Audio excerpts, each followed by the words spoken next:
Leader of the Jamaica Labour Party and Prime Minister Andrew Holness, while delivering yesterday's main address at the party's Area 1 Council meeting, said his government does not see problems facing the country and passes it. We have been very responsible in the pandemic. We haven't really kept any major significant political meetings. In fact, this is the first time I'm addressing Area Council in 2 years. In that space of time, when I wasn't able to see you eye to eye and face to face, a gap developed. And in that gap, all kinds of mischief happen. People talk all kinds of things when I go so. People try to use that space to create perceptions that are false, narratives that are not true. And it affected the mood of the people. So I want to take a few minutes to communicate with you, the people who are on the ground, the people who feel the pain, the hurt. We might believe that we know everything, that we have all the information, but you might not see it the way how we see it. So it's important that we have this kind of reasoning. This government don't see problem and pass it. We deal with problem. Mr. Holness says we are in a time of great global shock. However, he credits his JLP-led government for its response to address the issues the country has been facing. All of the issues that have been plaguing Jamaica for the last 50 years, it falls to our feet now that we must go deal with it. Things that people had the opportunity to do 50 years ago, 30 years ago, they never do it. But now they bring it and put it at my feet and say, me must deal with it. But you know what the Bible says? Young man, I call upon you. So you are supporting the Jamaica Labour Party at a time of great transformation in our country. But it is also a time of great global upheavals, of great challenges that are creating shocks to our system. But you know what? With all the global shocks that are happening, never before in the history of Jamaica have we faced the shocks that we have faced. But never before in the history of Jamaica has any government been able to respond with speed, alacrity, fairness, equity to address the issues. He also had a message for the opposition People's National Party. Sometimes when you hear the people talking from the other side, it's as if, well, they want to blame us for everything.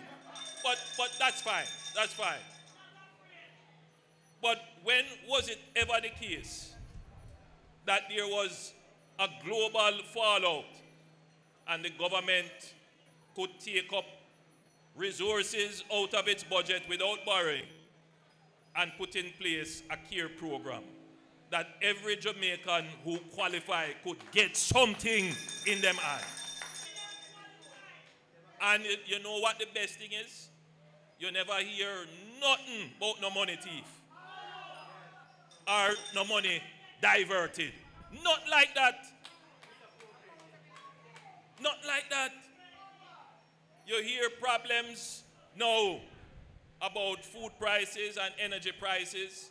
Now, I know what you are facing out there with the food prices. I know it is hurting. I know it is having a serious impact on your household. It is not enough, my dear, to at this time seek to apportion blame.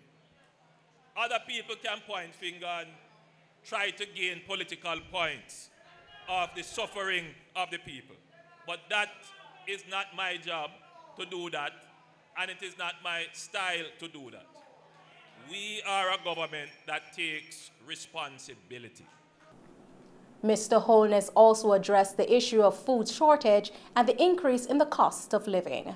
If it is that we are seeing now a challenge emerging with food and the cost of food, our government, your government, which you elect, which you walk on road and canvass and convince people to vote for, must respond. The question is, how do we respond? We cannot respond in a way that is going to create further problems when we respond. That cannot be the way. We have to respond in a way that preserves what we call the fiscal stability, meaning that we preserve our ability to respond to issues by not depleting our revenues. And the revenues that we earn, we use it to ensure that the most vulnerable, the most exposed, the poor among us, that we target those revenues to them. And that is how we have been responding. Now, there is also another way that we have to respond, and I want you to listen to me carefully. One of the reasons why we are facing the food crisis that we are, both in terms of price and availability, is that we have not been producing enough in the areas where we can to feed ourselves. In the meantime, Prime Minister Andrew Holness today welcomed the announcement by Trinidad and Tobago's Prime Minister Dr. Keith Rowley that his country endorses Jamaica's Minister of Foreign Affairs and Foreign Trade, Senator Kamina Johnson-Smith, for appointment as Commonwealth Secretary General. Dr. Rowley, during a presentation, had this to say regarding Minister Johnson-Smith's bid for the post.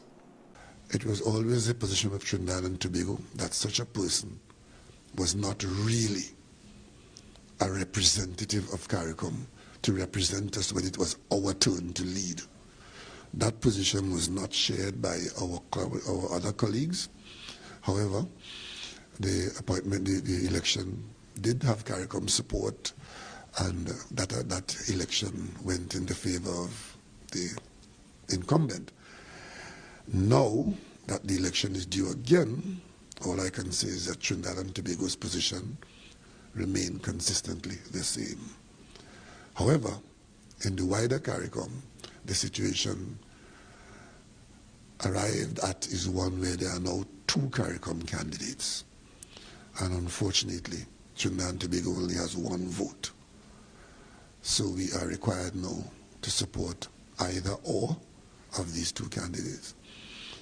It is Trinidad and Tobago's position that will remain consistent, and therefore our support for one of the CARICOM candidates will be support for Minister Kamina Johnson-Smith, the Foreign Minister of Jamaica, who is representing one of the CARICOM possibilities going forward.